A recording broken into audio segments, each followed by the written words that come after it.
नमस्कार दोस्तों, आज के इस वीडियो में हम आपके लिए पाप मोचनी एकादशी की व्रत कथा लेकर आए हैं। एक दिन युधिष्ठिर महाराज ने भगवान श्री कृष्ण से पूछा, हे केशव, कृपा कर आप मुझे चैत्र मास के कृष्ण पक्ष में आने वाली पाप मोचनी एकादशी के विषय में बतलाइए। यह सुन भगवान श्री कृष्ण बोले, हे राजन, पाप मोचनी एकादशी के इस व्रत को करने से मनुष्य के समस्त पाप नष्ट हो जाते हैं और व्यक्ति अष्ट सिद्धियों को प्राप्त करता है। पाप मोचनी व्रत कथा के अनुसार अनेक वर्षों पूर्व देवताओं के कोषाध्यक्ष कुबेर के पास चित्ररथ नाम का अत्यंत सुंदर उपवन था, जिस उपवन में भोलेनाथ के परम भक्त मेधावी ऋषि तपस्या कर रहे थे। अनेक अप्सराओं ने उनकी तपस्या भंग करने का प्रयास किया, परंतु वह निष्फल रहीं। इसीलिए मंजूघोषा नाम की एक अप्सरा ने ऋषि की तपस्या भंग करने का निश्चय किया। मेधावी ऋषि के आश्रम से कुछ दूरी पर वह मधुर वीणा बजाने लगी और गायन करने लगी। मेधावी ऋषि इतना सुंदर गायन सुनकर आवाज़ खोजते हुए उस ओर गए और उसे इस प्रकार गायन करता हुआ देखकर मोह के वशीभूत होकर उसकी तरफ आकर्षित हो गए और उसके साथ रमण करने लगे। भगवान भोलेनाथ के रहस्य को वह भूल गए। ऐसे ही रमण करते हुए बहुत समय बीत गया। एक समय अप्सरा मंजूघोषा देवलोक वापस जाने लगी। जाते समय उसने मुनि से कहा, हे ब्राह्मण, अब आप मुझे मेरे लोक जाने की आज्ञा दीजिए।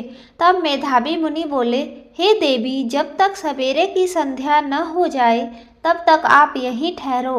मंजूघोषा बोली, हे मुनिवर, अब तक न जाने कितनी संध्याएं चली गईं। मुझ पर कृपा कर आप बीते हुए समय का विचार कीजिए। तब मंजूघोषा की बात सुनकर मेधावी ऋषि ने बीते हुए समय का हिसाब लगाया। तब उन्हें पता चला कि उन्हें इस अप्सरा के साथ 57 वर्ष बीत गए हैं। मंजूघोषा को अपनी तपस्या का विनाश करने वाली जानकर मेधावी मुनि उस पर क्रोधित हो गए और उन्होंने उसे श्राप देते हुए कहा, पापिनी, तुमने मेरी कठोर तपस्या को नष्ट किया है।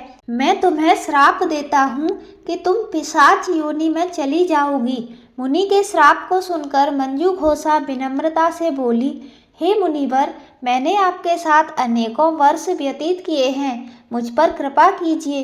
तब मेधावी मुनि बोले, क्या करूं, तुमने मेरी बहुत बड़ी तपस्या नष्ट की है। चैत्र कृष्ण पक्ष में जो शुभ एकादशी आती है उसका नाम पाप मोचनी एकादशी है। वह सभी पापों का नाश करने वाली है। हे सुंदरी, इस एकादशी का व्रत करने पर तुम्हें पिशाच योनि से मुक्ति मिल जाएगी। ऐसा कहकर मेधावी मुनि अपने पिता च्यवन मुनि के आश्रम में चले गए। उन्हें देखकर च्यवन मुनि ने पूछा, बेटा, यह क्या अनर्थ कर दिया? तुमने तो अपने पुण्यों का नाश कर दिया। तब मेधावी मुनि बोले, पिताजी, मैंने पाप किया है, कृपा कर कोई ऐसा प्रायश्चित बतलाइए जिससे मेरे पापों का नाश हो जाए। तब च्यवन मुनि ने कहा, चैत्र कृष्ण पक्ष की पाप मोचनी एकादशी का व्रत करने पर तुम्हारे पाप नष्ट हो जाएंगे।